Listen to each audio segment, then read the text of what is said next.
Okay, it looks like we are live through the power and the wonder of modern technology. We are live, which is becoming sort of more like normal to be live, which I'm still getting used to it, quite frankly. How about you? Yeah, I mean, it's definitely different having to think about, not that I ever was like naked or anything recording a podcast, but like what I actually have to wear to see, because people are going to be seeing us now in our facial Yeah. expressions and reactions and stuff. So Yeah, it it's was like, wow, nice. It was nice recording in PJs. And now yeah, I gotta exactly. be in nice sponsored gear here where act and people can see us and look professional and we can't edit out any of the stuff that goes wrong. But Yeah, anyway, if the dogs go nuts in the back, it's like oh mute, mute, mute or something. But well, we have to deal with it now. This is how life is. So, that's right. Life of a winner, my friend. Life of a champ. You better get used to it.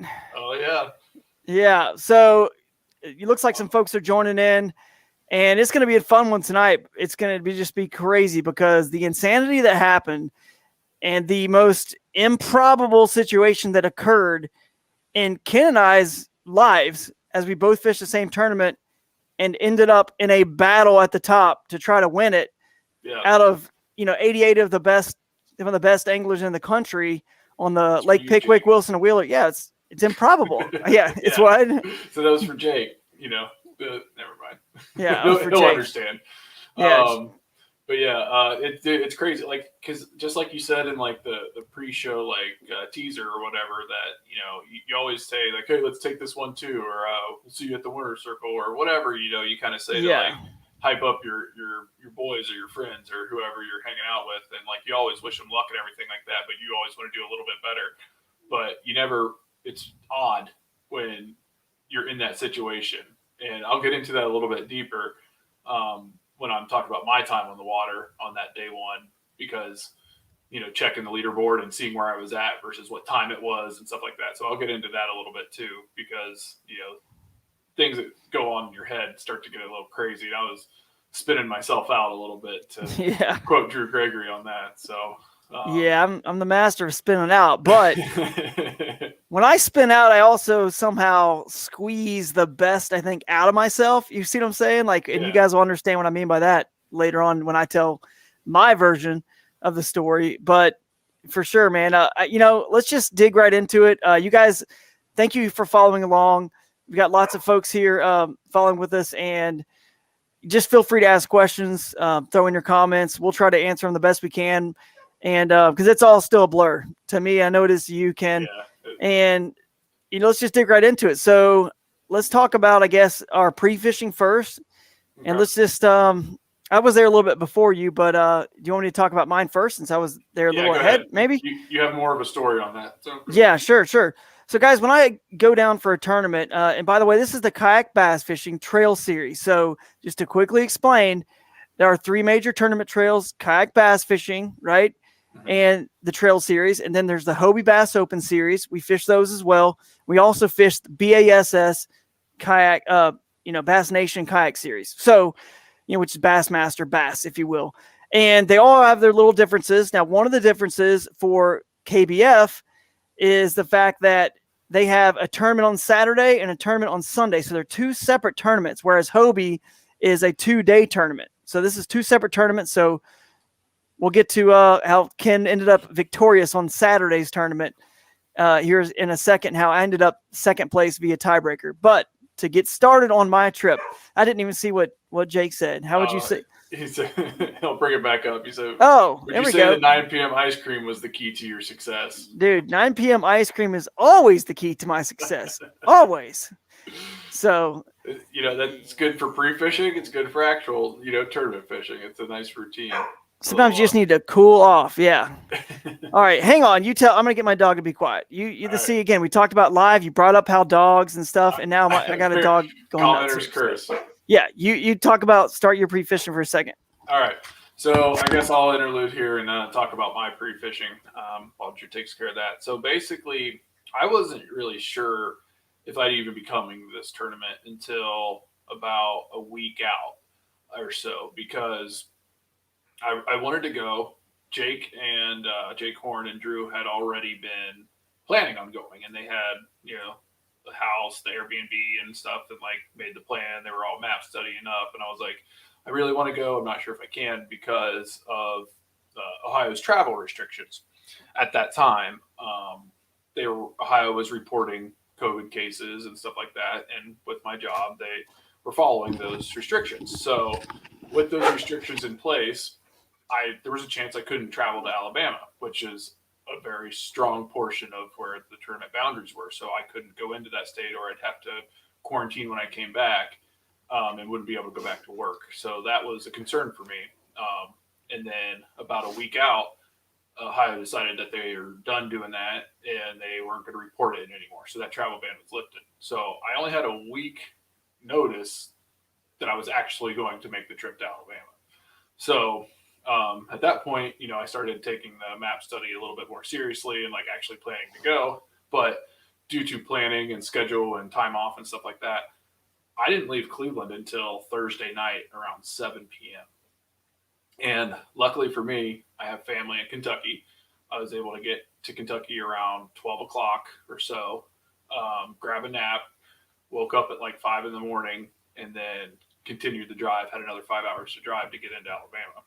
So when I got into southern Tennessee, we were creeping into the boundaries of what was legal water and stuff based on whether it connected and you could paddle up from Wheeler, Pickwick, or Wilson.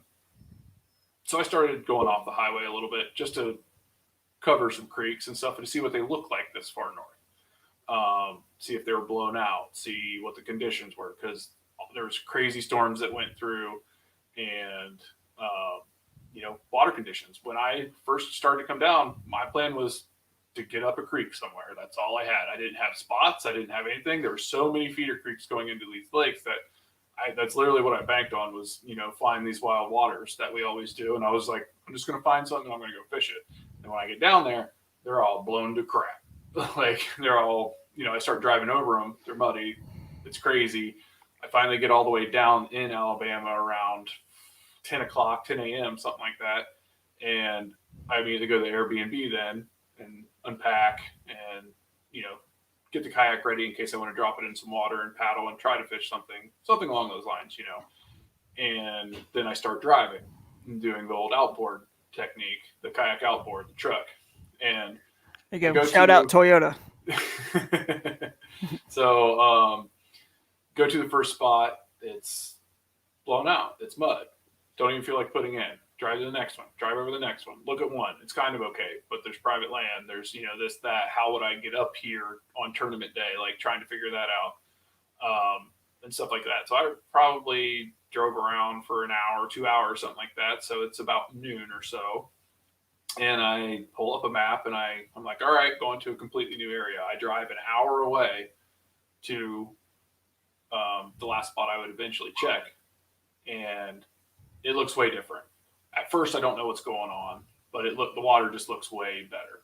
So I'm like, all right, well, I don't have that much time left. I'm actually going to put in here and paddle around and see what things are like, and to just get the organization ready.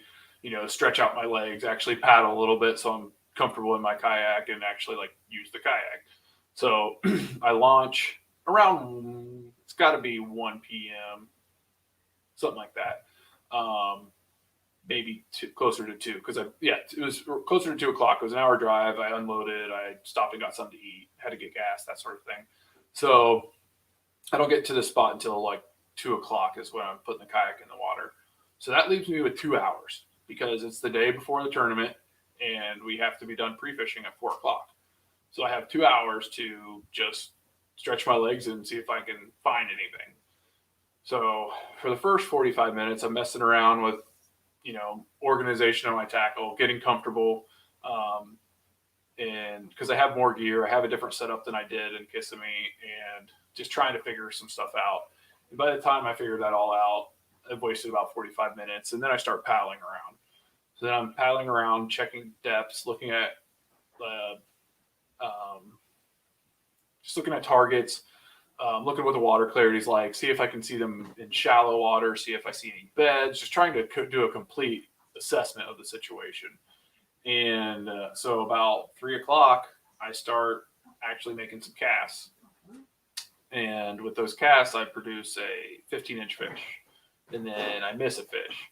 And then catch a 18-inch fish.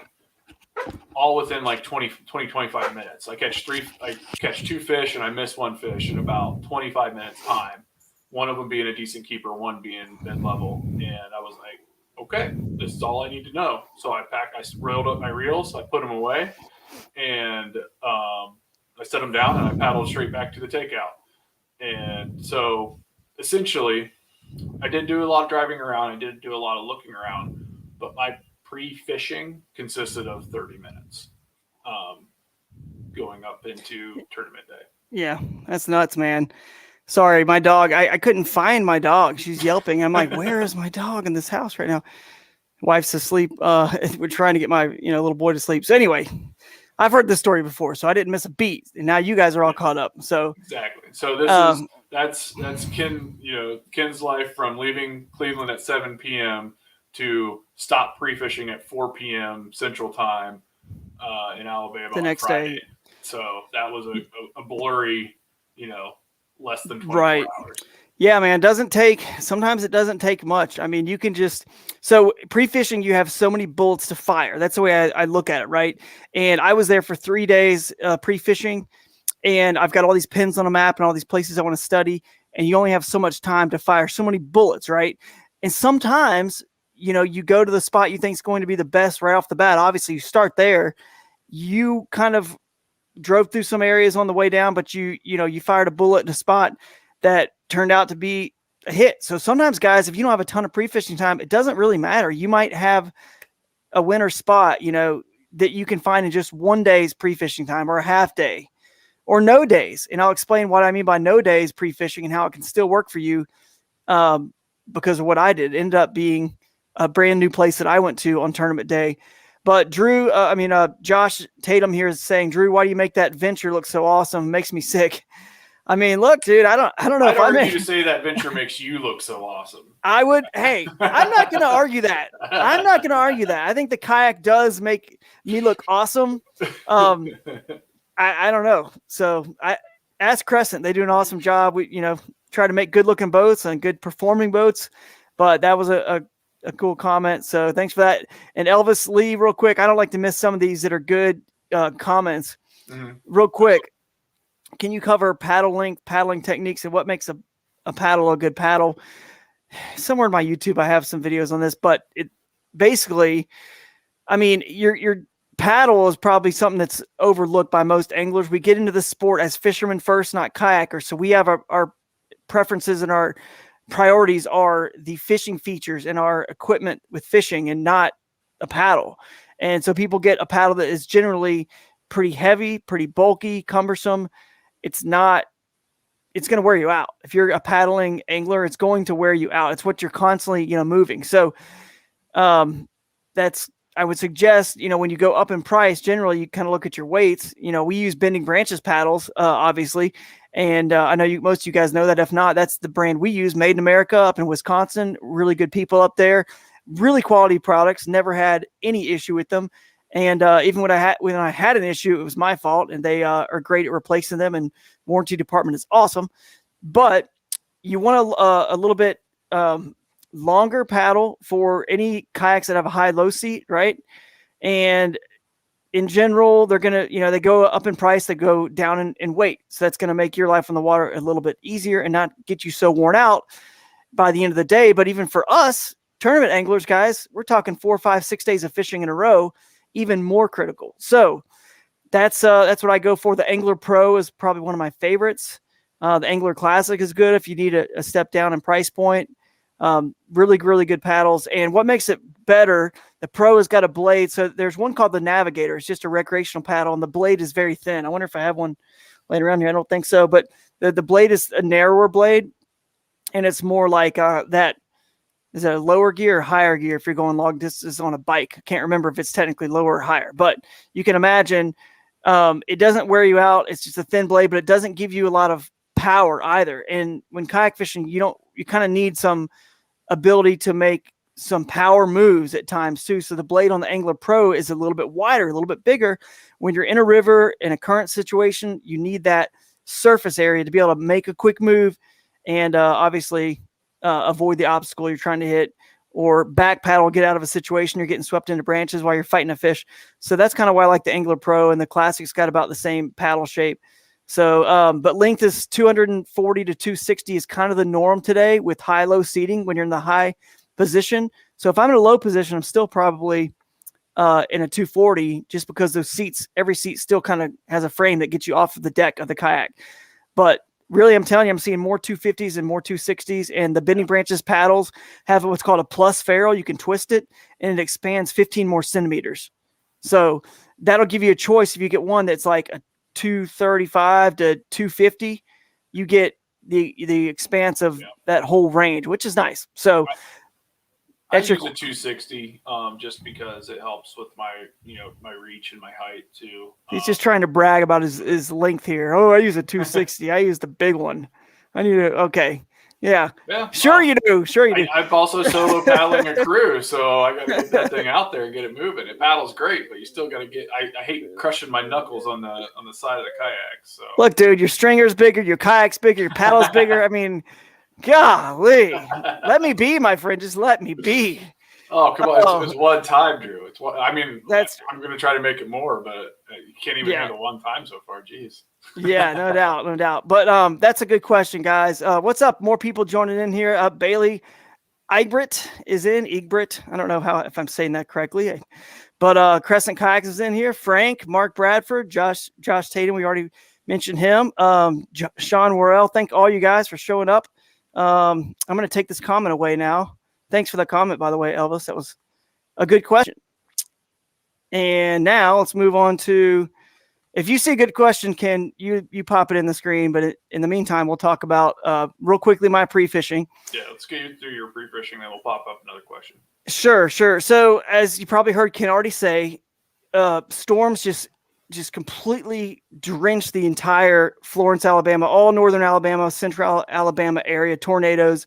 So whatever I did find in pre-fishing, it kind of changed during the tournament. And by the way, real quick, you guys share this live stream if you don't mind. If you're on Facebook, you're on YouTube somewhere, share the live stream for us. That helps us out, gets more people into our conversation here, because honestly, we just kind of randomly do this. We don't have a certain day or time we do it. We literally just told you guys about this 30 minutes ago. So, yep. I mean, it's still great. We got 26 or so people on here without any warning. And so anyway, but you can always listen to this in the podcast form afterwards. And that's really what, we're doing it for the podcast. And of course, it's always live on YouTube and Facebook in the video form to watch afterwards anyway. Okay. So now I got through that. The video on demand. That's right. The VOD. Yeah, the VOD. So it flooded. Pre-fishing, I used all of my kayaks. So I've got different tools, and I'm fortunate at Crescent. We've got a nice line of boats, right? So I bring the solo skiff with me with my Motor Guide XI5, my Lithium Pros batteries. I mean, this thing is a little mini skiff boat that you could paddle and push pole or use a motor on. I bring the Crescent Ultralight, our little 10-footer, 49 pounds, really easy to just throw over your shoulder, in and out of little creeks fast to kind of get a feel for the area. I bring the CK1 Venture, as we've already had some folks mention about. It's nice because it's that 11. That's the one I ended up using in the tournament, around the 11-foot range. So I bring all these different tools because they all serve a different purpose. So pre-fishing, I'm in the solo skiff below the Pickwick, below I guess it's the Wilson Dam on the Pickwick tail race. I actually live stream with my GoPro Hero 9. That was cool. So thank you guys for tuning into that, whoever tuned in. Didn't have much luck there because I had a battery cable extension problem. So I quickly got out, moved to a different location, just drove around like you were saying. A lot of driving around, looking at water, seeing what water was actually clear, fishable. Went to several little small creeks.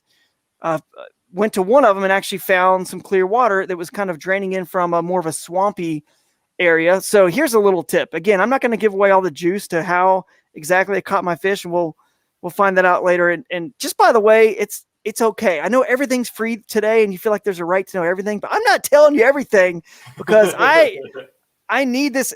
We're not live streaming yet. This isn't Bass Master. This isn't Major League Fishing. If it's a live stream and my spot's blown up and given away, okay, I get it. It's one thing. I'm getting the benefit of live stream and $100,000 checks and stuff like that. Cool. But we're not there yet.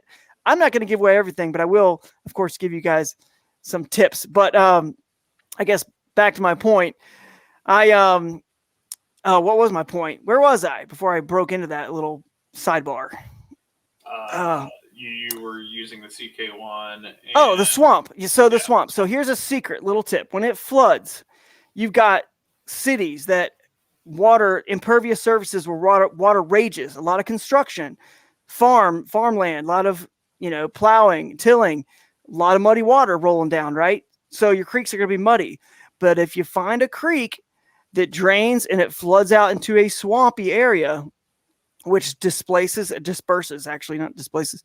all the water through a swamp, and it's slower moving through a swamp, right? It's not like it's one narrow channel. It's not one, riverbed or creek bed that's just gushing and steep and just getting raged with muddy water.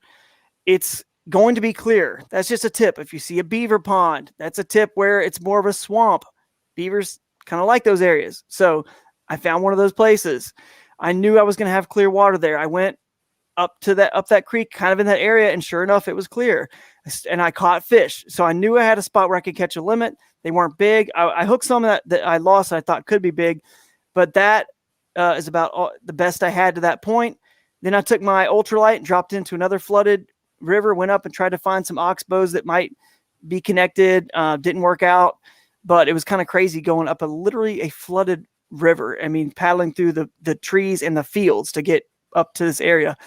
So I had nothing. I had nothing going into the tournament, nothing substantial. I had a limit spot, but I'm not there to get a limit and possibly get 17th place or whatever. I'm trying to win. So I decided on tournament day to fire what I told you guys at the beginning of this podcast. If I had one more bullet to fire, one last pre-fishing bullet to fire, knowing now what I knew with the river levels, the rain, and the gauges, where would I go? And I studied those maps. You and Jake laughed at me because I was spinning out, eating my ice cream, sitting there studying maps like crazy. Every time. I'm always like, it doesn't even matter if I'm on fish, I'm still spinning out. Like, are they going to be there? Are other people going to be there? I'm always spinning out in the worst case scenarios. I'll never forget the time that Matt Ball went with me on a trip, and he was just, you could tell the dude just couldn't take it. I was driving him nuts because I was like, well, what happens if this and that? So anyway, I ended up going to, I looked and I just racked my brain for all my history of fishing high, rivers and muddy water. And I was like, where would these fish take refuge? Where would they take refuge? And where would they take refuge and the water be clear enough for me to actually catch them, where it wasn't like 2 inches of visibility? So that's the part I can't divulge to you guys. Sorry. I'm not going to tell you where I was, but I found a spot, but I'm giving you clues. There was a way they could take refuge and there was clear enough water, but there was a lot of current, so it positioned them. So anyway, that's what I did. And what do you want to do? It's tournament day now. We're kind of getting into tournament day. Okay. Do you want me to go first? Do you want you to go first? Let's hit a question real quick. All right. Let's see here. What do you think between Sean's or Aaron Proper's just popped up? Aaron Proper. Everyone's asked me this question. I've been responding on this question a ton on Instagram, on Facebook. I'll go ahead and dig into this because it kind of fits into where I was. And since I just finished that story, why did you choose the heavier Z-Man chatterbaits that were 1 ounce and plus in weight? Was it to present at a deeper depth that the bass were, or was it due to fast flow? It was a little bit of both, quite frankly. There was a good amount of current in my area, in some spots in my area, and I needed to get the bait down. It just doesn't get down. And I was using a 1.25 ounce, a 1 1/4 ounce jackhammer chatterbait, the only one that's the heaviest, the one they make. And I was using a 1 ounce Project Z and a 3/8 ounce sometimes. Now, here's the thing. When you pull it out of some swift water, right? You want to throw up into the swift water, right? And then you kind of let it start sinking, and then you can pull it. And when you feel it kind of slow down and catch in that eddy in that slack water where the fish will be taking refuge, then you can slow down even more and just continue to let it fall and get even deeper and deeper. So my area, guys, it was not big at all. I had like one little spot that I found on the map. I was like, they got to be there. Ken and Jake can attest. I literally put my finger on the map and I was like, they have to be literally right there. They have to be. I was so convinced of it. So that's where I went. And so, but then to answer this question a little bit deeper, it was because it was fairly deep in that spot, not crazy deep. I mean, I'm guessing it was like, just like 10 foot or something at the most. Yeah. But there was also a bank there where it would get a lot like steeper and it would get shallower. So, and like I said, there was an eddy. There was like an eddy there that was basically slack water, right? They were refuging in. So what I did was I used the 3/4 and the ounce to a little. You can go a little slower. You can float those a little slower. You know what I mean? And I put in a 5-inch diesel minnow on the back from Z-Man, a white one. I was using white and chartreuse. The 3/4 and the 1 ounce, but mainly the 3/4, will stay more near the surface in that current, and it will really float and go really slow, like really slow. Which it sounds crazy because you're thinking in a lake or a situation with no current, it's going to the bottom, right? But it's not. In this situation, there's still current moving. And it floats pretty darn slow with that 5-inch diesel minnow on there. But the 1.25 ounce, you got to move a little quicker to keep it off the bottom once it gets there. So anyway, I was mixing up between the two, and to really, really hold in the current is when I use that spinner bait, because those blades make it go real slow in the eddy, and they kind of hold it in that little zone. I just kept making the same cast over and over, and it would kind of reset every once in a while. New fish would come in, and then I had a couple little spots adjacent to that where I'd pick up a fish here and there. There was one real sweet spot that most of them came from. So good question there. Yeah. So I'm going to touch on Sean's real quick, and I want to do this just because just want to answer this one real quick, and then if you want to throw like 2 sentences in, you can too. I think it's pretty easy. And then we'll get started into our tournament day. So he said, when you first started tournaments, what did you consider a win or a good week? Did you try to improve in one area with each tournament? And the obvious answer is the higher you place, the better you consider it better, sort of thing. But if you really want to break it down past that, I have one word, and it's consistency.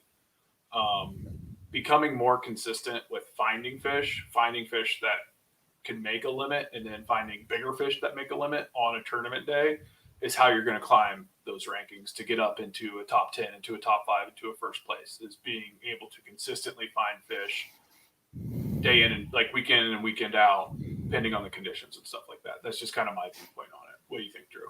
I think personally, this is the way you have to look at tournaments, because individual sports are tough because you can't hide. You're not a team.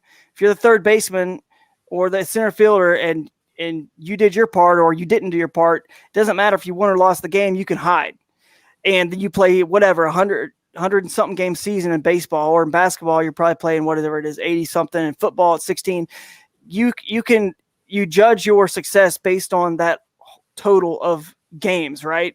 Well, in fishing, we are very hard on ourselves. It's a individual sport, and really you need to judge your success over a season. Don't judge it over a tournament. Judge it over a season, because it's like losing weight. If you ever weigh yourself every day, you're going to go down, but you're going to zip back up a little bit, down, and then eventually judge yourself at the end when you actually, because you're on a downward trend, which is what you want, losing weight. So I would say fish an entire season, give it your all, then look back at everything. Don't worry about the one tournament you just bombed, because it happens to me, happens to everybody. I personally would say when you first start, it depends also if you're fishing local, regional, or national level tournaments. But either way, if you first start and you're getting above the 50 percentile, you're in 30th percentile or 20th, or up in the top 10%. Obviously, that's where you want to be. You want to be cashing a check, because in fishing, my good friend Matt Airy, he fishes the Bassmaster Elite Series. He says in fishing, for him, a win is not winning first place. A win is always cashing a check. That is a win. And so for those guys, I think it's probably around like 40 people get a check out of the 100.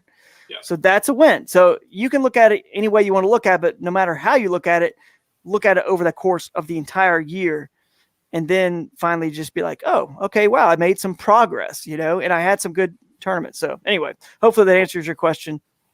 All right. So do you want me to go and just lay my day out, or do you want to go first? Go for it, man. I mean, you start. You're the big champ here, so let's hear all about it. All right. So, paddle in was at what, 6 o'clock, and we could start casting at 6:30. So just to prime everybody with that. And of course, like there's always that paranoia is like, is somebody else going to be there? Did somebody else find it? Yada yada. So I got to the launch a bit early, and I got unloaded. I got the kayak ready, and if you follow my Instagram, I took a picture, and it's all like sitting in the dark, and the Yak Attack carbon pole lights on, and it like made a cool glow around the kayak, all that sort of stuff. And then I get in the water, and I knew that I needed to start. I couldn't paddle too far because I would lose some area that I needed to fish. So I just sat there for like 30 minutes. I don't know what the heck was wrong with me. So like, why didn't I just wait to paddle? I literally like had to like get my phone out and put some music on just to keep the nerves down and not keep from going crazy. But so then I start right at 6:30. It starts casting time, and I knew I had the best water quality that anyone else had in the whole Three Lakes. I knew that. I had to have. I would have laid money down on it that I had the best water quality of anyone, like color, flow, like that sort of stuff. Like I knew that nobody else's water could compare to what I was working with because I drove over all of it. So I knew what they were working with. And I'm going to tell you at the beginning, I'm going to tell you before I even start telling you like where I caught fish and stuff like that. I used 2 baits all day long. A Z-Man sling blades with a goat on the back. So a spinnerbait Z-Man with a Z-Man trailer goat. And I'm not going to tell you what frog, but I used a frog because when I paddled out, I took my motor off, I took my electronics off, and I was just straight fishing. Like I got the water temp the day before. I knew it was high enough for top water. I knew where, the lake had a little bit of depth and where it got shallow. And, the backwater of the lake, the creek, I'm going to use a bunch of different terms because I don't want to give too much away. So I'm just going to confuse you guys. But I knew I could paddle it, and I wanted to be quiet and stealthy. So I took the motor off, I took the GPS off, and I just started paddling. And I started with the spinnerbait because that's what I had that success on in pre-fishing. That 30 minutes of fishing, I had the 3 bites on a spinnerbait. So I was like, I'm going to start with that. What's the weather like there when this is happening? Oh yeah, the weather. That's huge. Thanks for reminding me. Oh, I'm a good co-host. I'm good. Yeah. I'm good. This part of it. Okay. Yeah, I can run this side. So before we went to bed, when Drew was spinning out looking at all the maps, Jake was looking at the weather, and he was like, guys, it's supposed to start storming at 2 a.m. and not stop until like 4 p.m. It was supposed to like storm through our whole tournament. And we're like, crap, what are we going to do? Like, get out the waders, get out the rain jacket, all that stuff. But it hung. The storm came in, but it just hung. It just was overhead, and it never actually started raining. So it was basically like we were in like, this is what it felt like where I was at, that it like the weather had frozen, and we were just stuck in a prefrontal condition. Like there was just storm clouds rolling over top of us, but it never actually rained, and it never actually like lightninged or stormed. But that pressure system, that antsy, like I just need to go fishing pressure, was just in the air for the whole morning. So that got me excited because you had good water clarity. I had good water clarity. So that's going to be good for that. Weather is going to be perfect for you because when it's murky, you don't always necessarily need that, but good clean water, have a little wind, a little gray skies. It's like this recipe for it was really good day. It's a big piece of the puzzle that was kind of falling into place for the day. Yep. And so I start casting the spinnerbait, and I was burning it. I was just ripping it real fast because the water temps were good, the vision was good, and the weather was good, and they were biting on it yesterday. So that's what I start with. And 6:45. I am ripping the spinnerbait and I'm pulling it up to try to go to make another cast. And the 1975 comes in and swoops up and hits it top water like it was like a frog or something. And like it stunned me. I looked at it. I was like, oh, like did that really just happen? And as I'm thinking of it, it's like swimming away with my spinnerbait for a full like 2 to 3 seconds before I'm like, oh crap, and I set the hook on it because I was just so thrown off guard. 15 minutes in, and this giant just comes and slurps the spinnerbait when I'm trying to pick it up for my next cast. So that's fish one. So then my heart's like, boom, boom, boom, boom, boom, boom, boom. I'm like, oh, this is a good start. Like, what the heck's like?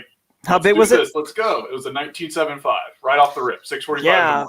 Yeah, that's a let's go for sure, dude. Let's go. Exactly. 19.75. Yeah, start wording off right, I guess. So, I took some notes here and I looked at the timeline. So I'm going to give you guys a timeline of when I caught all these fish too, so that you can like kind of get the sense in your head of my nerves plus the leaderboard plus what's going on, like that sort of thing. So I take the pictures, whatever. Take the pictures, move on. I don't have that great a service. I can't remember if I turned that one in right away or not. But I'm a person where I like to turn them in right away. I don't like to sit on them, but I was like, I got a quick bite. I got to keep fishing. So that's what I did. 7:13. I switched it up. I was rotating spinnerbait, throw the frog, spinnerbait, throw the frog, just searching, just power fishing, covering water like as fast as I could. And at 7:13, I got smashed on the frog. So first frog bite too. I was like, oh, frog's on too. Let's go. Like, let's do this. I got a spinner bite. I got a frog bite. This is going to be a fun day. And that was a 17.5 fish. So I got 2 quality fish right off the bat. I mean, if I have a 17.5 on the end of my stringer at the end of the day, I won't complain about where I finish. That's a good day of fishing. So that's a good start, right? So I continue to work my water, rotate, spinnerbait, frog bite, spinnerbait, frog bite. Throw the spinnerbait right on this point. This point looks like it's prime point. So wind's blowing on it. It's got hard surface. It's got wood, and it's got flow coming from probably 300 or 400 yards away from like a creek entrance to like a little bit of a flat water sort of scenario, a little bit of lazy water with a little bit of flow coming through it because the creek's pushing through it. And throw that spinnerbait up there, crank, get hammered, like jerk the rod out of your hand, hammered. 21-inch fish comes in. Number three is a 21-inch fish that comes in at 7:43. So at this point, I had turned in the 19.75 and the 17.5. I remember that. I had 2 fish in. But I catch this 21-inch fish, and I go, I can't slow down. This is obviously the water's on fire, and they are eating right now. The storm is still looming. You never know if it's going to start raining and if that pressure system's going to turn off. Because if it opens up and starts raining and the thunderstorm passes through, it could shut that bite off instantly because that pressure system's gone. They settle down, and you have to go back to forcing them to eat, opposed to them just like coming up to the buffet. And that's what it felt like. These fish were on a buffet at this point.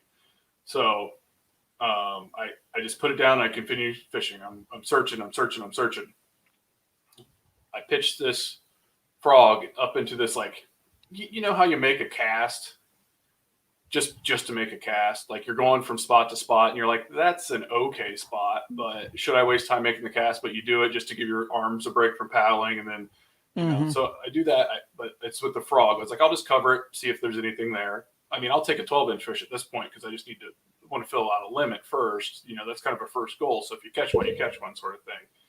And I throw this frog up there, up against the bank, and I pull it out, and I get it probably 5 feet off the bank, and just a quick slurp, like this thing just turns on it. It just slurps it down. It wasn't a big explosion. It wasn't like a crash, smash, like topwater bite.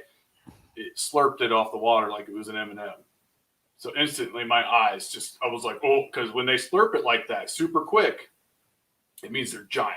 Sometimes, yeah, it does. Because if they can eat that frog that's this big in half a second and not make a big splash sound, that means they got a big old mouth to suck that frog down in. That's right. So I set the hook, and this is the craziest probably fish landing I've ever done in my entire life. I set the hook on this fish and instantly bows down. like I said, I knew it was a giant. I put everything I had into my 13 fishing rod, heavyweight, just drive that hook in there. And I fighting the fish and I get it to the top of the water and try not to let it jump or whatever. But I see there's one, it's a 2-hook system on the frog that I use.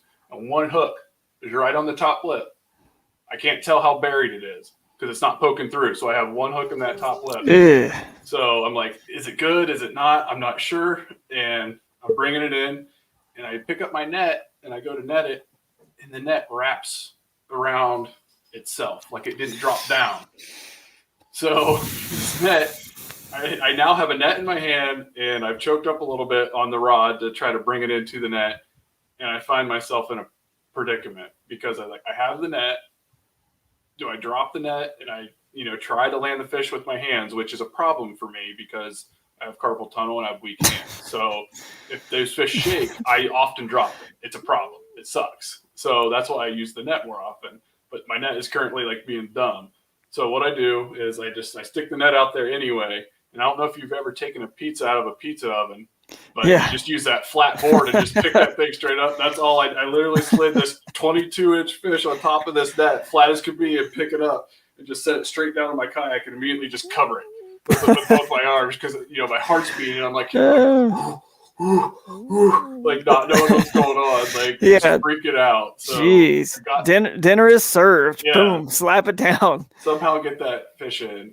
I know it's giant. I don't know how big it is, but it's big, like bigger than I thought. I knew like a 19, 20-inch fish could eat a frog like that, but getting in, I was like, oh, this is real big. Like this is definitely the best one of the day. Put the thing on the board, 22-inch fish. It's 8:22. So this is now 15, 20 minutes later. So my pattern right now is about 15 to 20 minutes, I get bit again. So this is my fourth fish. It now becomes a 22. So I take pictures of it, I get it going, I release it, and then I immediately start fishing again. And I go back to that sweet point.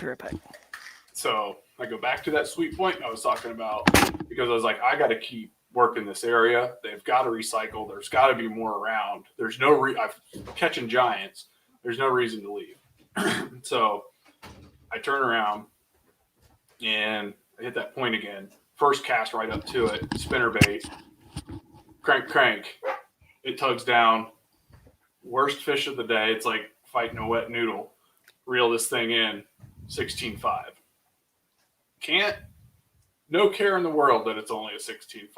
Like I said, it was like fighting a wet noodle, but it's the fifth fish. It's a limit. It's time to go. Like I was like, okay, now I have 5 fish.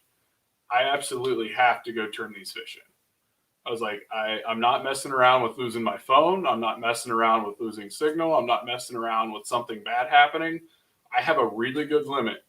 I'm going to go turn these fish in. So I paddle all the way back, almost all the way back to my truck so that I know where I had just enough service to turn these fish in. So this is, about a 10-minute paddle or so. So my first fish submission limit was at 8:57. So this is when I actually knew what my total was and where everyone else was at that point. Because that's the first time that I looked at the leaderboard since I turned it. I didn't even look at the leaderboard when I turned my first 2 fish in. So that's when I was like, boom, boom. And I look at it and I had 96.25 inches at 8:57 in the morning with the first 5 fish that I caught. And I'm looking through and Nathan's in second place with 89.75. And Drew's in third with 87.75. So these dudes are having good days. And I know Drew's not done. It's 9 o'clock in the morning. He's got more fish to catch, and he's almost at 90 inches. So this is immediately what's going through my head is like, these guys are coming for me. This is like the best fishing day that I've ever had in a tournament, a one-day tournament. Like the best stringer that I've put up. I put it up by 9 o'clock in the morning, but I can't stop. This is not enough. That's immediately the first thing that was in my head is this is not enough. I have to keep fishing. Maybe my bite's still on. I got to get back out there. So I immediately paddled straight back. I went to work again in this area and my bite disappeared. Like it shut off. I knew they were there. I knew I had to keep fishing, but that's when things start to get really iffy in your mind because you're like, what do I do? What do I do to keep it? Drew, are you muted? I can't hear you. Yeah, I'm back. You hear me now? Yep. Sorry, hit this button here. I was gonna say it's maybe it was just a morning bite, and you're all already like, what if my bite was just a morning bite, and I could be in trouble the rest of the day? Can I upgrade? But you got a long time, so yeah, there's a lot of time, and you have to keep fishing. There's a whole day left, and you got to keep fishing, but that stuff starts creeping in your head. You're like, do I switch baits? And not that I had a whole lot with me. I took 3 rods out, and one of them was in the back, and it never made its way to the front, but it was just hanging out behind me all the time. I was like, do I need to pick it up? Do I need to pick it up? But I was like, no. I was like, this bite has been too true. I was like, I just got to keep grinding it. So keep fishing, knowing that these guys are definitely going to catch up to me. And let's see here. So actually come back. It's now about 11:45. So this is 3 hours later. My bite I haven't had a bite in 3 hours at this point. And I've caught up at this point too, a good bit. You've caught up a good bit at this point, which I didn't know because I didn't go back and look at the leaderboard. Right. But Drew started to catch up. And Nathan started to catch up. Yeah, I think we were tied. Nathan and I were tied like 94 3/4 at this point. We're getting very close. We are very close to catching you, man. We're like fired up. I'm sure he was. I know I was. But I mean, anyway, so then you get back out there and finally at 11. I get out there. I'm still grinding. I'm still fishing, and I come back to that point, this magic point that I found, and I come up to the left side of it, and I throw my frog across this really up tight into it on the far left side of the base, and I just get it out past this little grass thing, and it goes poof, set the hook, bring it in, 18-inch fish. Well, 17.75, or is it 18?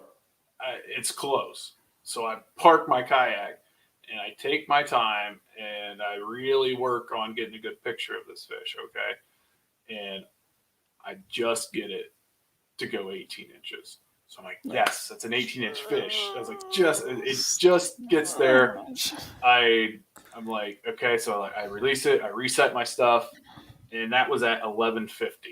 So 11:50, I took the picture of this fish. So like I said, I reset my kayak. I put everything because it was all a mess because I was, spinning out for the last 3 hours, not getting bites and this and that. And so I put it back and I back paddle out and I come up to the point. I come right back to the same spot and I come up to the point, but then I cast on the right side of the point. 3 cranks in, boom, set the hook, reeled in, look at it. 18-inch fish, easy 18-inch fish picture. And I go, kissing me, comes right back to my brain. And I'm like, did I catch the same fish again? Oh, yeah. No way I caught the same fish again. I will throw up if I caught the same fish again already.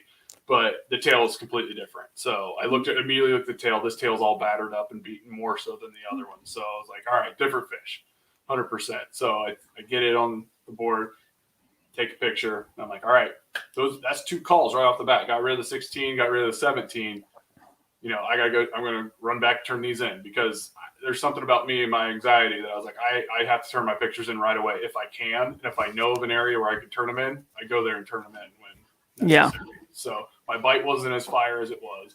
I was like, I gotta go turn these fish in before I lose my phone or something stupid happens because I was like, I can win this thing.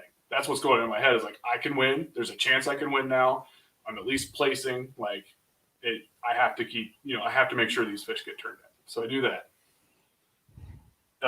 But not until actually, I have to retract that. I kept fishing. I thought the bite may have turned on hard. So, I keep fishing. And then my anxiety built up as I was fishing and I wasn't getting any more bites. So I submit those last 2 18s at 121 or so. So I did take an hour of fishing to figure out that I was like, my bite it didn't come back as strong as it was in the morning. So then my anxiety built up and I was like, I gotta go turn these fish in. So I did. Right. And at that point, at 121, that bumped me up to my final length of 9.875. And that's when I really looked at the leaderboard, and that anxiety and that pressure of what everybody else is doing that you have no control over started to build, because that's when Drew was getting real close. And Nathan, they had got up to like 95 or 96 inches themselves at that point. Or where were you?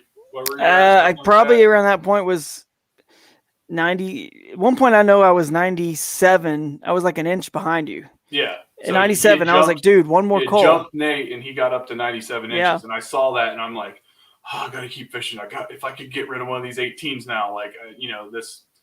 And I throw my spinnerbait up into this little pocket, and it gets destroyed. Like, not slurped up, not eating at the top, like rod rocking, immediately bent over, drag peeling off the reel.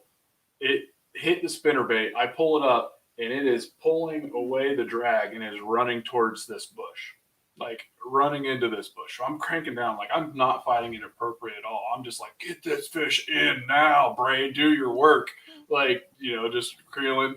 And at the same time, so that me pulling on that fish, and it's strong enough to kind of turn my kayak, it starts moving me towards the bank. And in my head, I'm like, this is it. This is the one that's going to seal it. Drew's not going to be able to catch me after I get this one in, sort of feeling like. And the wind picks up right behind me. This storm has just, like, the wind had started howling, and this 25-mile-per-hour burst comes behind me and starts moving my crew. I was probably going 3 miles per hour based on myself pulling from the fish and then the wind pushing me. And the angle was bad. I couldn't make a correction. I was worried about fighting the fish. And it pushes my kayak on the other side of this blowdown all the way up to the bank and lodges me in between the left side, the right side of the bush that the fish was on the other side on. Mm-hmm. And then my tail swings around and gets hit on a log that's up in the bank. So I'm literally stuck. So I'm holding my rod back behind me like this. It's wrapped around the rod that I have sticking up, and then the tackle box. So I'm like holding this fish like this behind me, trying to like keep it taut, wonder if it's still there. I pick up my paddle. I'm trying to move my kayak. It's stuck in between these two blowdowns. And I have a decision to make. Like, do I set the rod down and try to paddle out and go to it? Or do I just power this fish through? Well, I mean, what do you do in that situation? Like, there's no time to think. So, like, I'm like, I have braid on. Let's just see what happens. I set my rod down, and I start pulling this fish. Pulling it, reeling down, pulling it, reeling down. And I get it to about right here. I can see it. I can see where my brain got tangled in some of the bushes. And I pull it up, and this fish's head just comes in, up just enough to break the water, opens up. My spinnerbait comes flying out like it's the size of a Ned rig, and this fish slides back in and then swims away. And I ideally fall to the front of my kayak, because that was the clincher. Like, that was another 21, 22, possibly bigger fish. Yeah. Like, it absolutely would have put me over 100 inches. I would have been like more on cloud nine than I was, and I wouldn't have had the fear of anyone catching me at that point. But it's the one that got away. And then I caught like a 15 after that and didn't have any other fish. But that's pretty much how my day went. Like, that's it. Like, it ended on losing a giant and then catching a small one. But just watching Drew, and then, watching Drew, and he was close. And then, like, right before the tournament ended, I looked down, I'm like, what? What? Oh, tied me. Exactly. 98.75 98.75. That's where we're at, right? I can't even remember anymore. Yeah, I think so.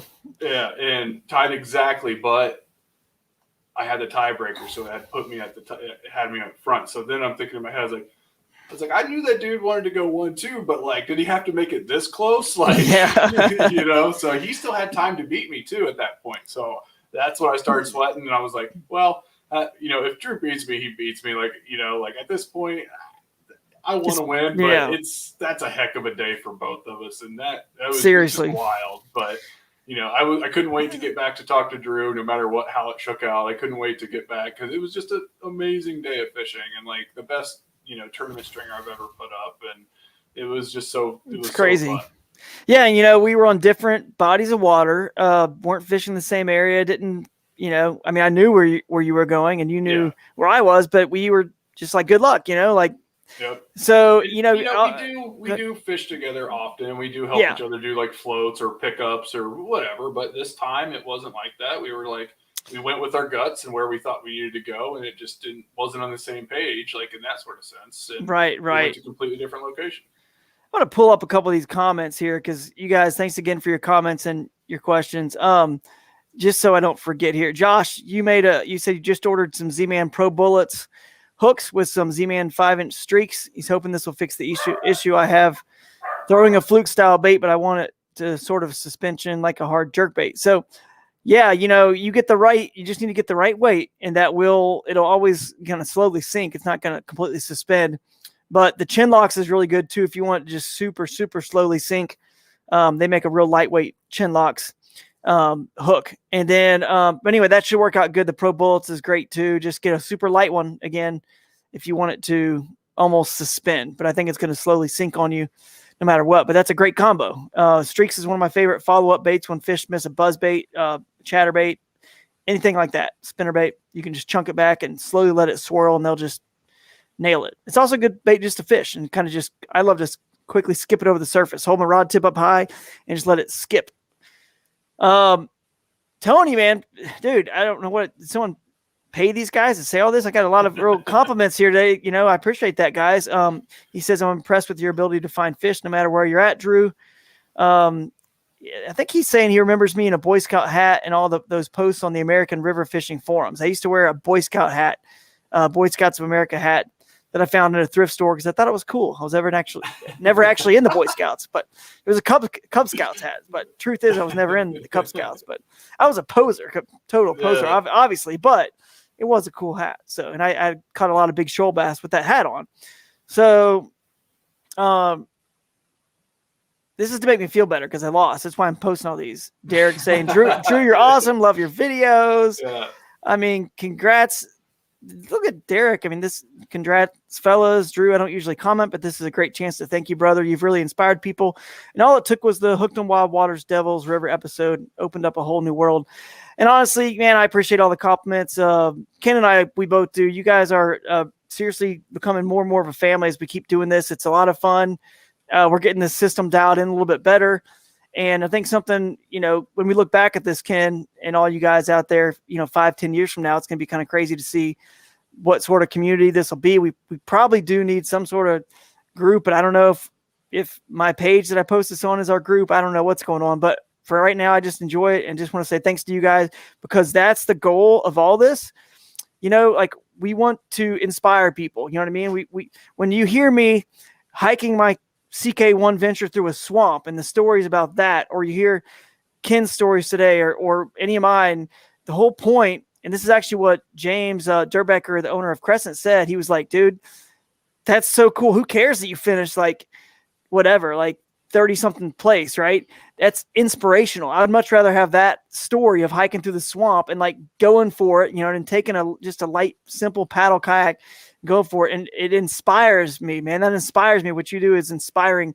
That's our goal, guys, because that's why we got into the sport, to go and chase fish in wild places. It was something that inspired me. It was just, other people aren't there or haven't been there often. These fish haven't seen lures. You're seeing all kinds of animals. It just feels something about it, man. It just feels right. So I'm glad that you were inspired because that's the point. Because I tell you what, in a weird, deeper sense of all this, when I was young, it kept me out of a lot of trouble. It put my mind onto something and out in God's creation that was just, I could be who knows where had it not been for something that I got hooked on and addicted to, in a good way addicted. And if I can kind of pay that forward to somebody else, that's awesome, man. That's awesome. I don't care if more people get on my rivers and creeks, whatever you want to call it, my river, because really, hang on, I got to plug into this. Thing's keeps messing up here on me.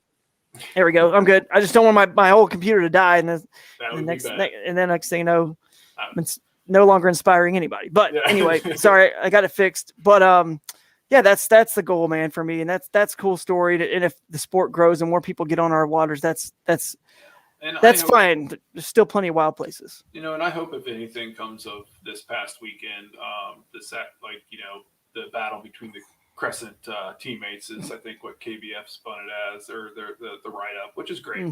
But is that, you can compete at a high level in these tournaments, no matter, like, if you have a week to practice, if you have 30 minutes to practice, if you have, whether you're quote unquote a professional or not. Like, I wasn't even bass fishing 5 years ago. 5-6 years ago, I wasn't even fishing for bass. I See, that's inspiring.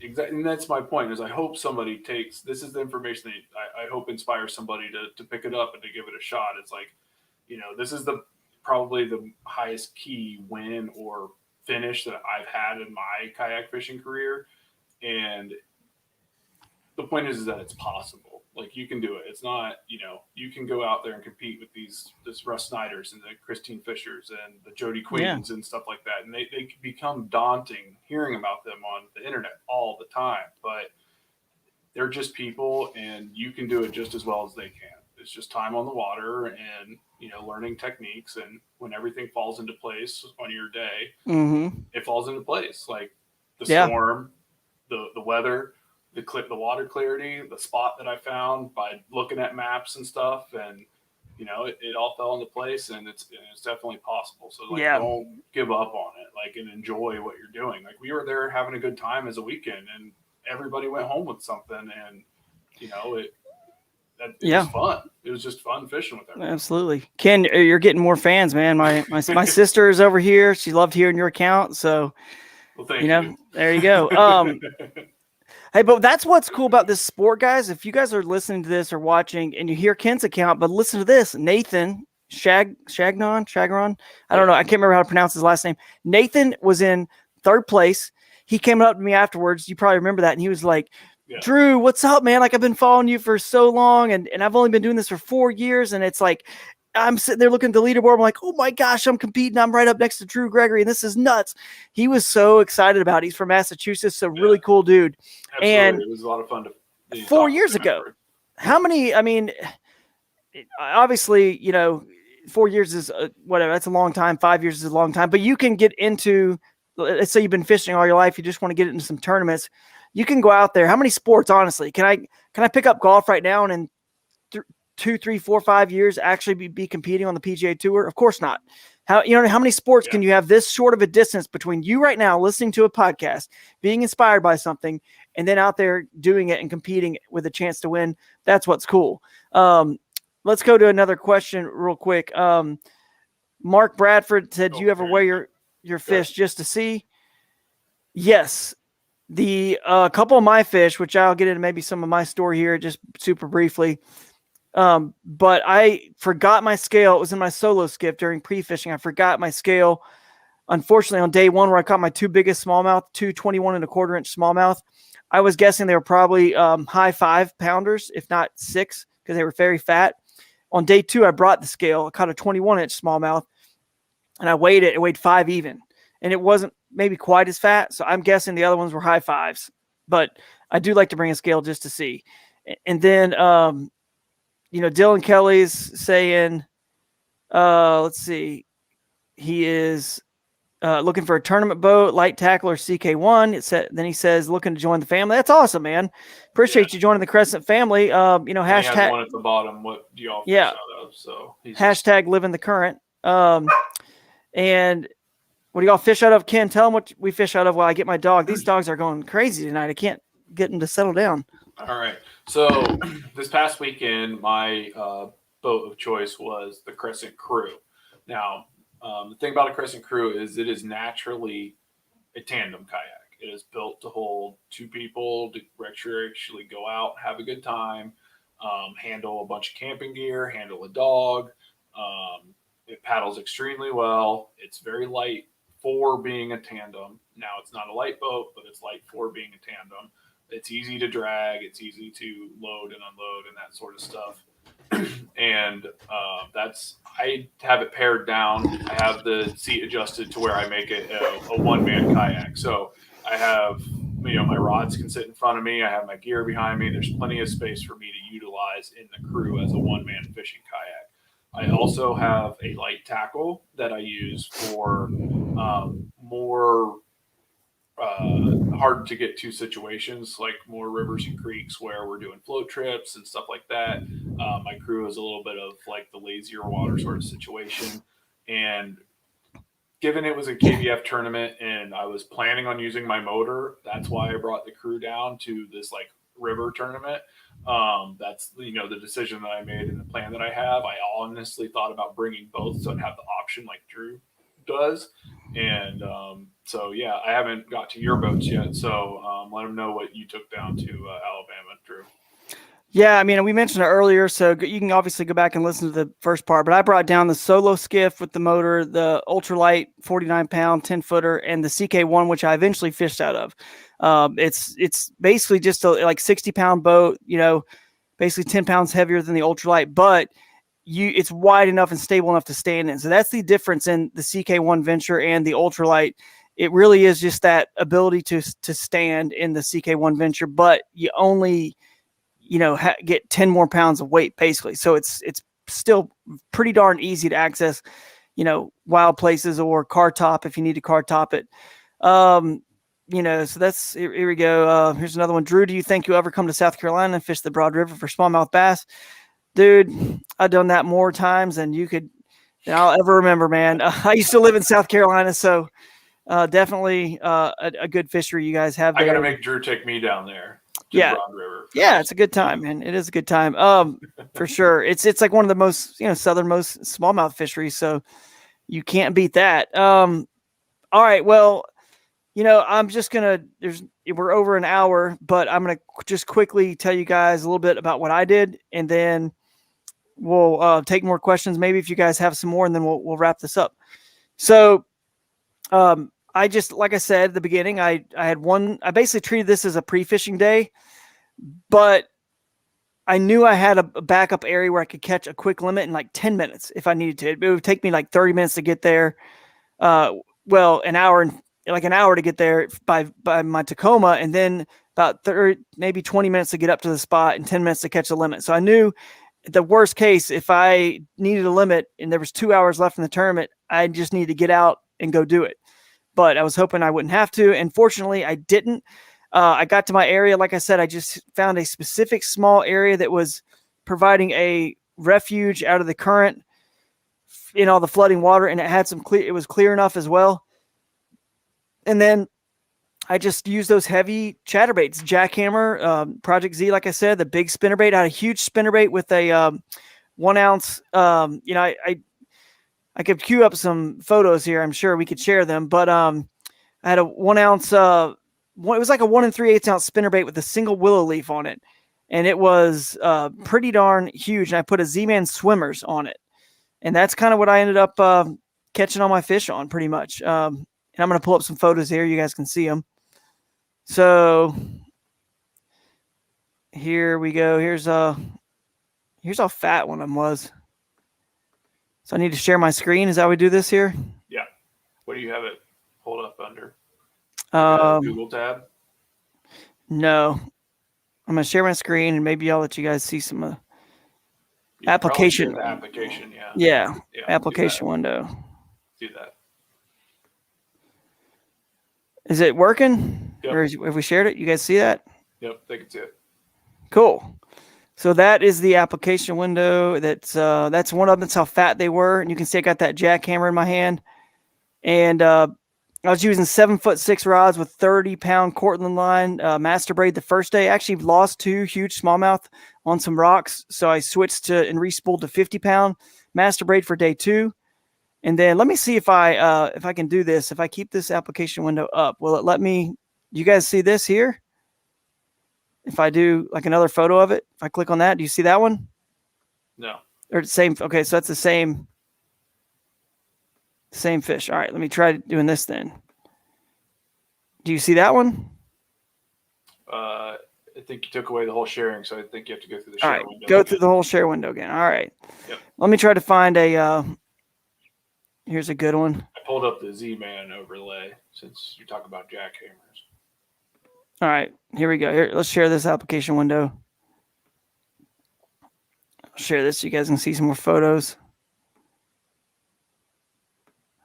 It's a bummer that I can't scroll through them. Yeah, I should be able to maybe I can. Maybe I could but anyway, there's another one. You can see how fat they are there, how big they are. That was one I think was probably pushing 6. And that one hit that big 6-inch swimmers on the back of that single willow spinnerbait, 1 3/8 ounce, very big, very heavy. And it was pretty sweet. And then I'm trying to see if I can find one. I know it might take a second, so it might just be not worth it. Of a picture of one of my fish on the board, which showed the lures. You know what I mean? Like all those lures, which I may have it pulled up here because I have some fish measuring photos here. Let's see. I don't know. I don't think I have it, man. Right here in this group, but that's okay. You guys got to look at some of those big smallmouth, and it was just nuts, man. So my day, I get out there, and like I said, it's one little hole. It's a small area. It's like I'm just concerned, am I going to run out of fish? So I throw in there, I catch fish, largemouth were there and smallmouth, nice 17-inch largemouth first and some 18s, another 18-ish range fish. And one of those 18, like in a quarter, was a smallmouth. And then I got excited because I was like, ooh, smallmouth are there. And who doesn't love to catch smallmouth? So then I kind of let my little area reset because I'm taking photos of the fish.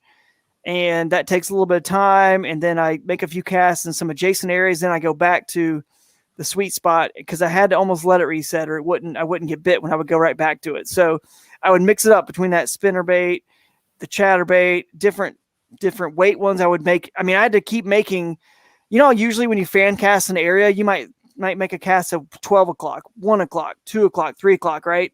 Yeah. Or even a wider net. Well, now in muddy water, in water that's moving, you just have a small area that they're going to be in. It's a current break. My cast got so narrow. It was like I'm casting at 12 o'clock. Then I'm casting at like 12:10. I'm casting like a foot over. You know what I mean? Like and then another foot. Make it almost the same cast over and over, and then doing different things with the cast, like the different lures. But also, as soon as it comes out of the current, I sometimes with those heavy ones, I would really slow down that spinnerbait and let it kind of just flutter down as deep as I can get it to go. And I'm just basically just mining every little, getting my lure to cover and touch and go past every little part of that area in case there's some fish hiding it, down there seeking refuge that it hasn't seen it yet because the water's murky and it's moving. So I had to keep doing that. And I eventually caught a 21 1/4-inch smallmouth. And then, another 19-inch, 18, 19-inch largemouth. And then I finally just was done with the area. I could not catch another fish. So I went to I was out of my area completely. I moved to another spot about 1.5 miles away. Yeah, there we go. There you go. You got it pulled up there. So you can see there's the big spinnerbait with the willow leaf. That's the one that's right above its tail. The jackhammer's laying there, and another 1.5 ounce spinnerbaits on the very far end of the catch board. But, it almost looks like a musky bait. I'm telling you, it's silly. It's really just silly. But when you're fishing a fishery with such huge fish and you're trying to get big bites too, and it's stained water, you need stuff that'll stand out. And the forage base in the Tennessee River, we know, is very large. They eat very large, bait fish. So it didn't bother me one bit to throw that big gaudy stuff. You just got to have the right equipment. 7'6", 7'4", medium heavy, something like that. So I go downstream, and at this point I have 94, I think, something. And so I'm thinking at this point, 94 3/4. It's either I'm like third place. I was in a tie with Nathan. No big deal. Ken wins. I'm happy for you. I'm in third. Cool. Didn't expect what was going to happen. I ended up getting to a man-made piece of structure and worked my way around it and this is the key, guys. And I hope if people are still sticking around here, or if you're listening to the podcast, it's cool that you stuck around because this is a little tip. There was a BFL tournament. BFL is part of Major League Fishing, the Big Five, right? Where the bass boats are out there, 170 bass boats. Bassmaster Elite Series was just on this exact same body of water. This place has gotten pounded, but here's the key. Flooded water, high water, even forget flooded and high water, kayaks can get into positions that bass boats can't in order to make casts at different angles that they can't get to. So I went and found a way that I could make a cast to a man-made structure. It was concrete, creating a current break. No bass boat could get there, right?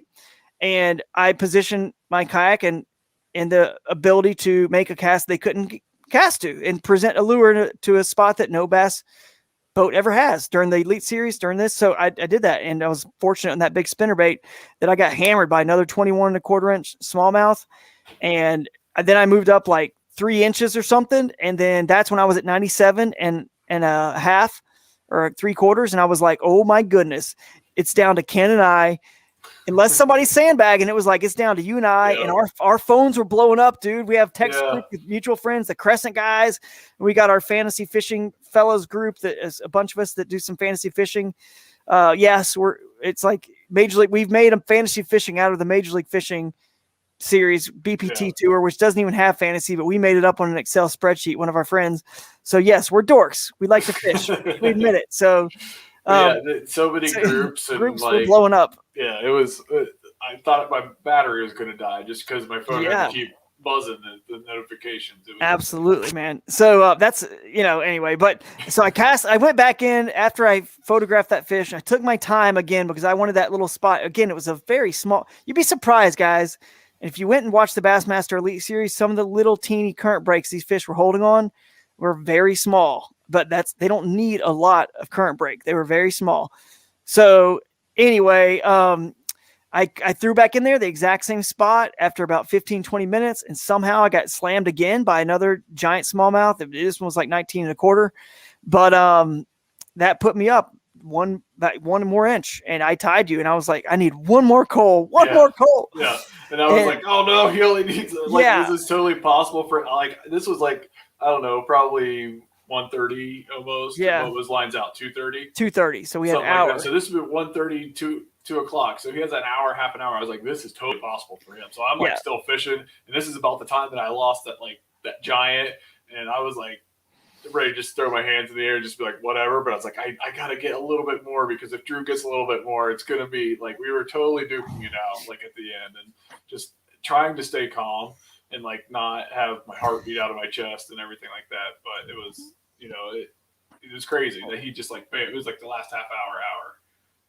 Yeah, it was nuts, man. So that's I never could get another fish. Like I said, I left the area that I pinned on the map that I thought this is where they're going to be. They were there, and then those two big ones at the end I found. I couldn't find anything else down the lake. So I was like, hey, I guess it was meant to be for you, man. And nobody else posted fish. We went 1 and 2. I think I hung mine up somewhere here behind me. So anyway, but we went 1 and 2. It's back here behind me. Maybe there. There we go. There's the hardware. And then I ended up on, we got Ken's back there too, the champion. And you got that cool placard thing too. That's pretty sweet. Yeah, it's right. You should go grab that and bring it over. But and everyone's gonna see my pajama pants. That's fine. Oh, yeah. Let's. So then, guys, as he grabs that and we see his pajama pants. So then, on the second day of the tournament, this is going to be a little easier just to kind of quickly recap. The second day of the tournament, nice, Ken. I'm telling them the second day of the tournament now. There it is. That's beautiful. Kayak Bass Fishing Trail Series. First place. It's pretty wild, too, because the way that they make it, they put it on the Yak Attack mount with the ram ball. So you can actually adjust this thing to present anywhere. If you wanted to mount it up on your wall, or if you wanted to sit on a desk at a certain angle, you can make it sit how you want to on any sort of surface or whatever. So that's cool. Pretty ingenious how they designed this trophy. That's right. And so just real quick, day 2, it was like I said, Kayak Bass Fishing Trail Series 2-day tournaments, which is nice because if you can't make the first day, you could do the second, or vice versa. Your kid's got a birthday party, got a wedding, whatever happens, and it's $100, $115 to enter. So second day, first of all, I was showing my baits to Russ Snyders and Tim Perkins on the back of, because the kayak was in the back of Ken's truck, my kayak. And I left my phone on the side of your truck. And I had no idea. Yeah, we were going to go celebrate. Jake, Ken, and I, Jake Horn, our other buddy from Northeast Ohio, we're going to go celebrate at a restaurant. And he said, "You good, Drew? You got?" I'm like, "Yeah, I'm good. And, send me the pen. I'm just going to finish talking to these guys. I'll see you there." All of a sudden, I finished talking with Tim and Russ. I can't find my phone. When I was showing the lures, this is chaos. Yes, this is chaos. This is Drew's fishing chaos of the tournament.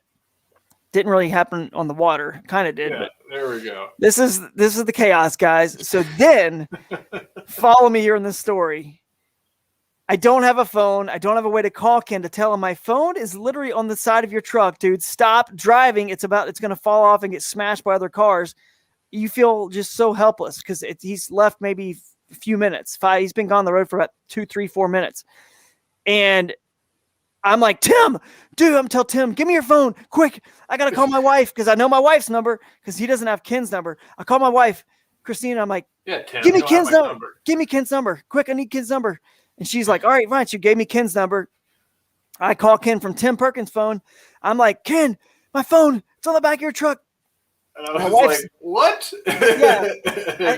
Hopefully it's in my kayak. I'm like, hopefully it's in my kayak. Yeah. And it's not on the actual side of the truck, like, going to fall off, right? Yeah. And I was like, he was like, pull over. I was like, I can't. I'm on a 4-lane road, and there's literally a quarter mile ahead of me that has literally no turnoffs. Like, it was like all bermed up, and there was no driveways, nothing to pull in. Like, I just had to keep going until I got to a gas station. So I had another quarter mile or so, half mile to drive down the road before I could even think about pulling over when he was talking. Yeah.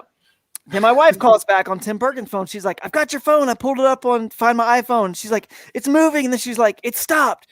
And I'm thinking, oh, good, Ken stopped. Because we were just talking to you. Ken stopped. So my phone stopped. So he's probably at a gas station. He's about to find it. He's going to call me back on Tim's phone, tell me he found it. Life is going to be great, right? Okay, that call never happened. so I call Ken back. I'm like, Ken, did you find it? He's like, I don't see it. I'm like, crap. It must have just fallen off the truck, and now it's on the road. Yeah. So she gives me the pin. My wife gives me the pin. She's very smart. She was like, here it is. It's right here at this spot, right at the intersection of this and this. And I'm like, Tim, follow me, because I needed his phone to still talk to you and my wife to keep tracking this thing. So I get in my Tacoma, I crank it up. Tim Perkins is following me. We are flying down the road to where this iPhone is. It's where it claims it is, right? Yeah. I get to the spot where it is, and like you said, there's nowhere to pull over. I just stopped in the middle of the road. In the meantime, I'm like, when you hang up with me, I'm calling Jake. I'm like, Jake, I won't be at the restaurant right behind you like we planned. Like, there's a situation with Drew's phone, and like I was like, I gotta stop. I gotta turn around. I gotta go back. I need to help him find it. And then I was like, oh, Drew's called me back on Tim's phone. I got to switch back over and like trying not to wreck my truck. Brand new iPhone. Yeah. Brand new iPhone 12. I mean, brand new. So anyway, I see it on the ground. It's like by the curb on the road, right at a traffic light where you must have turned left and it went off. There's Tim chiming in there. It's funny. So you can recap the story, because I'm freaking out because A, it's my brand new iPhone 12. B, I have a tournament to fish tomorrow, and I need that phone, and I'm on fish, dude. So then I find it on the ground, and I pick it up, and it's cracked. I don't know if you guys can see. It is cracked. It is cracked, sadly. You probably can't see very well, but it's all cracked right here. Yeah, you can see it now. It's all cracked, but it's working. The glass just needs to be repaired. It is working, and it did hold up for me. The next day, it was on the side rail of your truck, and when you made that left-hand turn, it fell off onto the curb, still in the road. But thank God it was not.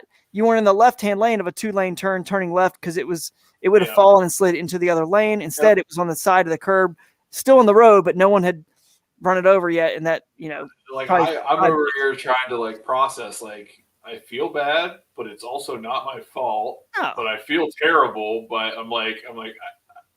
I can't feel too bad because I know it's not my fault, but like, you don't want somebody's phone to get crushed like that. And I was just kind of in limbo of like, man, that sucks. And like, I should really feel bad about this, but I don't, sort of. That just sucks for Drew. Like, you know what I mean? Like, but I was like, I was turning around trying to help him find it, but I was like, I was conflicted myself with how I should be feeling because I didn't want to like beat myself up over it. But at the same time, I was like, God, this is awful.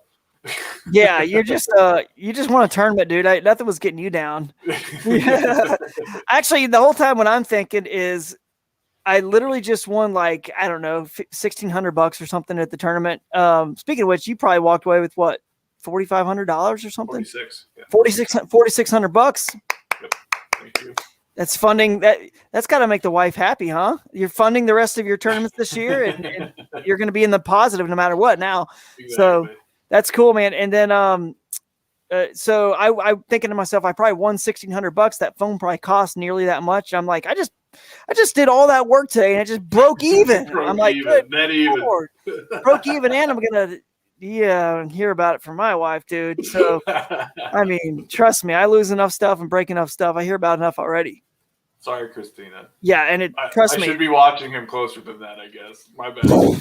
it bothers me too, man. I'm always like forgetting stuff, leaving stuff, breaking stuff, and I don't know, man. But anyway, yeah. So let's see. But my just to kind of quickly go over my day. Yeah, that's how it went, guys. I caught those fish. Got that big one at the end. Ended up second. Next day, just the next day, I knew my fish had been beaten up pretty hard by myself, but I was in an area I thought they would replenish, and I feel like I could get 5. I caught around probably 12 to 15 fish on day one, and I thought I can get 5. If I get 5, they're going to be 5 good ones. I know that in my area they were good fish, kind of like Ken's. I went back 94.5 inches, I think, and my big fish was 21-inch smallmouth. It was a giant. It hit the jackhammer with the 5-inch diesel minnow. Caught fish again on the spinnerbait, and it pretty much did the same thing. But my little spot downstream that was a very small little current break, like I said, some concrete, man-made stuff, didn't produce. I couldn't find anything new. And 94 when I left my main area, there was no going back, and I had 94.5. I ended up in 4th place. So fortunately for me, I did end up. What did I end up? So I went 2nd and 4th, and I lost by tiebreaker again 2 days in a row. Tiebreaker, 3rd and 4th.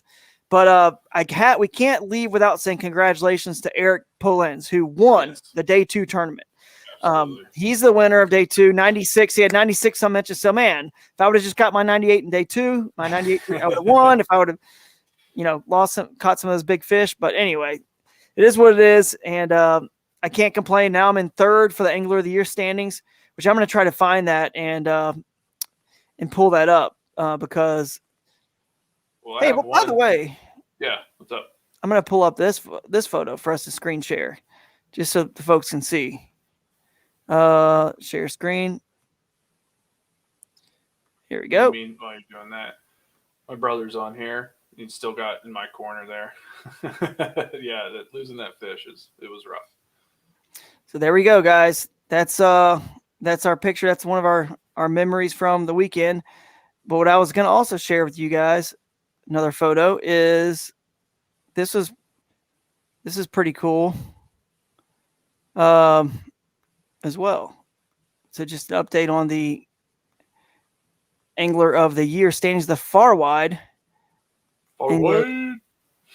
Far wide. So that's what it looks like right now. And you can go on the app. And what's cool about this is it's real-time Angler of the Year standings. So when you go on the app on your phone, you can actually click these drop downs and see how many points we have from each tournament. What's really crazy is these points move during the tournament. I mean, I'm talking every fish catch, because it acts like if the tournament ended right now, where would this person be in the AOY standings? So it's pretty nuts. So it's pretty cool technology from Fishing Chaos and Kayak Bass Fishing that have put that together. So, and just to give a little love to our good friend Jake here, let's pull this photo up too, as you guys can see. This is the crew. We all walked away with some hardware, just like you said, and here we are. So at the event here, celebrating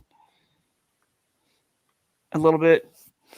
And that was the team, man. It was fun. That was the second day where I got 4th, obviously, and Jake got a 21.5-inch largemouth, I believe, to get 3rd for big bass.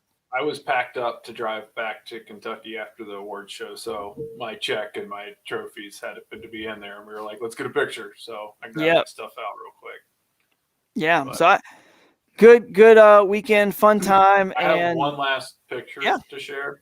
Let's do it. And this isn't so much a ribbing to Drew as it is importance as an exclamation point on how close this tournament actually was on Saturday, and how important it is to get the most out of your fish and to be detailed and look at every picture and make sure that things touch where they're supposed to touch.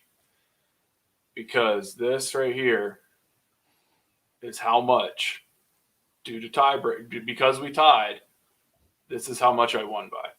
Oh my gosh, dude. Because if that tail wasn't touching that 18-inch line, Drew would have got me by a 1/4 inch. Yeah, it's touching.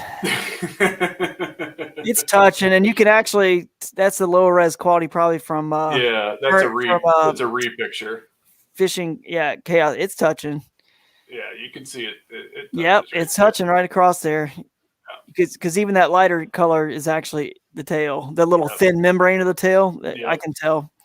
And I know in their higher quality photo, they can easily tell that too. So it's touching, man. But that's kind of definitely, it stings a little bit. But you know what?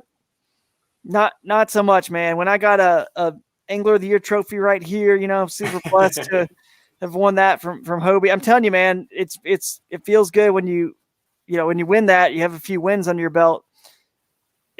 Future things that happen like that, it's a little easier to kind of take them. I don't know. I mean, when it happens and you lose to a good friend, even easier, man. I was just as excited for you. So, hey, I'm glad you showed me that and ribbed me a little bit about that. But no, like I said, it was more about the importance of taking those pictures. Yeah. You gotta be detailed. Now that's true. That's a point to bring up before we leave. It's, guys, if your fish touches and it's whatever, 17 3/4, don't let it go until you've got a photo that proves it's 17 3/4 with the mouth closed. Don't. Why? It could make a difference. It does make a difference. We just saw that. So, anyway, this has been a fun one. What's up next is what we're going to close out on. What's next for you, Ken? Where are you going next? Where am I going next? Next thing on my docket would be, I believe, St. Clair. I think that's next.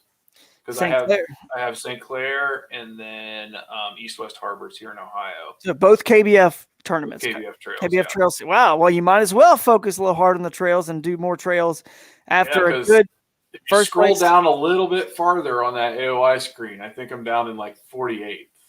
And that's with one of my Kissimmee events on there. So one of my One Fish Wonders down in Kissimmee. So I have a lot of room to improve, and I'm not that far behind. So I have a real chance of making a run of getting in that top 10 as well. Yeah, you really do, man. And so just so you guys know, kayak bass fishing, what you're shooting for is not just the Angler of the Year, which they take your top 3 finishes, which all, of course, get you points for Angler of the Year. Your top 3 point gets, if that's a word. But then it all comes down to the national championship, and because it's 1.5 points at the national championship. So that's when we'll really know who the AOI winner is.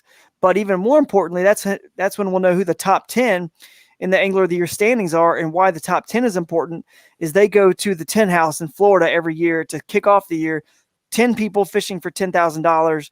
Your odds are pretty good. Everyone gets at least 1,000. I think second is 5, 4,000 for third, whatever, and so forth. And so that's what you want to be in the 10 house, because you also get it flooded with a ton of gifts. They film the thing, so you're on the TV show. That's what you want to be in. I've never fished enough KBF events to really even qualify for it. Last year with COVID kind of messed me up, whatever. So that's kind of my goal this year, is get into the 10 house. You've got a chance now with a win. That's awesome. A couple more good finishes. You never know.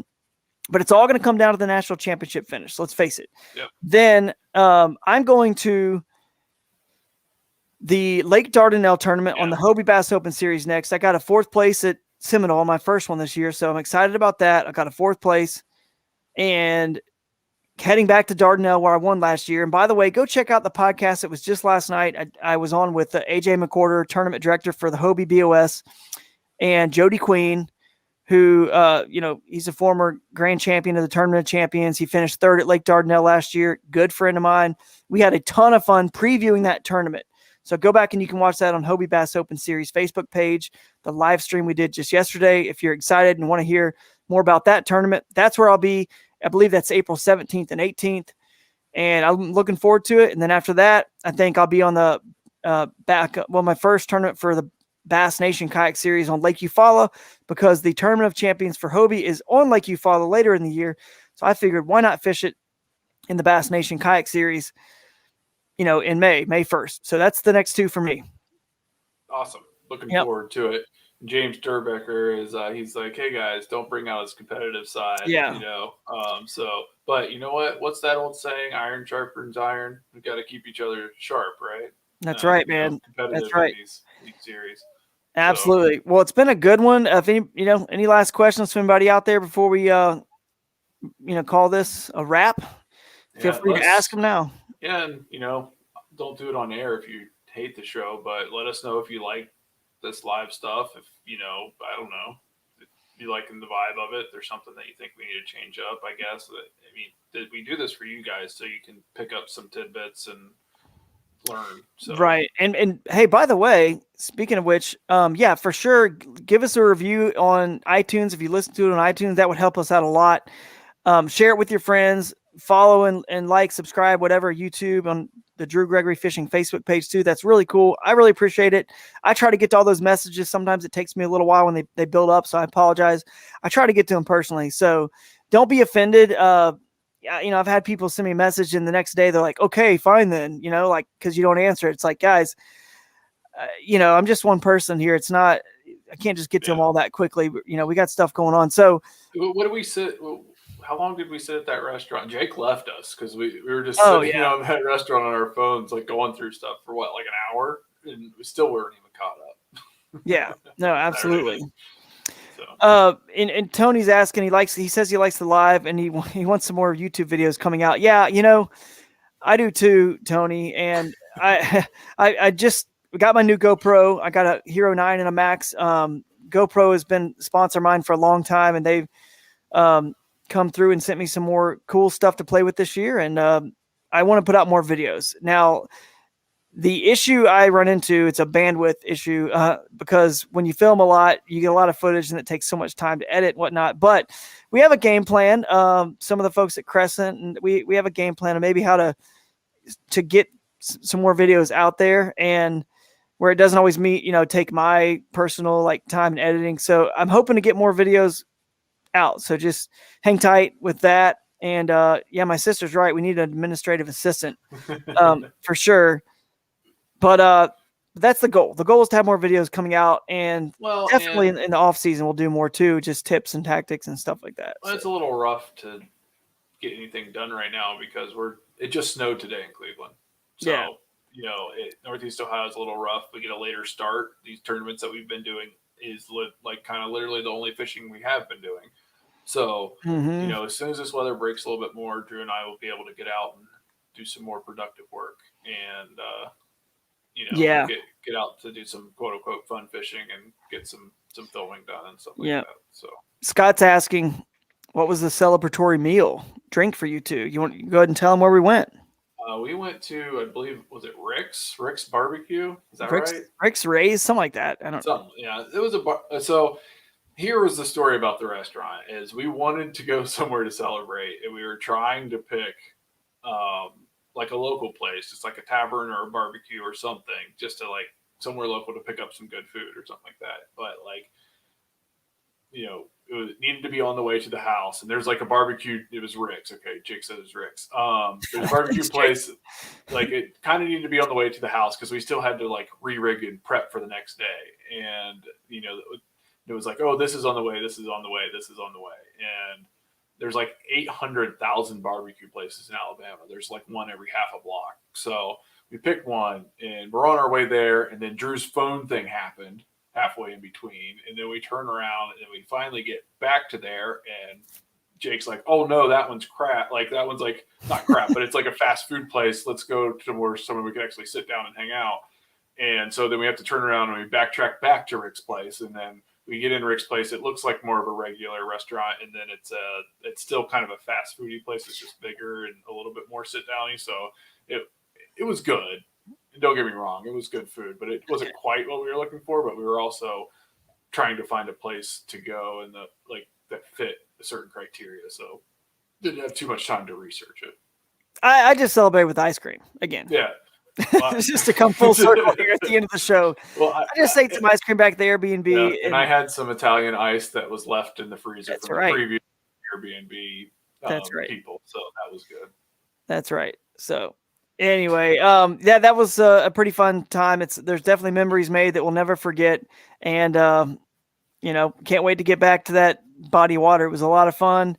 Hope to see some of you guys out there as COVID starts to, loosen up a little bit, and we're all getting vaccine and all that good stuff, that hopefully we can get back out there and see more of you guys out there at these tournaments. I see you on the leaderboard. I know that a lot of you guys are there, and it stinks not being able to hang out as much and see everyone and have some more of that camaraderie that we miss. So we love everyone out there in the kayak fishing community. We miss you at these events, even though you're at the events, but I'm excited about what's going to happen the rest of this year. And my goal, it's definitely going to be try to make a run at AOI at both of these trails. It's not going to be easy, but that's my goal. So that's where I'm headed next. Ken's obviously got sights on, top 10 in it on the KBF one. So let's just stick with us, follow along, share all this, and give it heck, gonna give her hell. We're gonna take you guys with us. Yeah, we'll take you guys with us the whole way. So, all right, thanks again, everybody, and I think that's a wrap here. Toodaloo. All right, guys, thanks. Peace out. Till next time. Live in the current. # live in the current. Crescent Kayaks means live in the present, the moment right now, because all we ever promised is today. But also, as Ken and I have talked about, we love, living that current on the river as well. So y'all have a good night, good day. See you next time we go live in the current. That's right. See ya.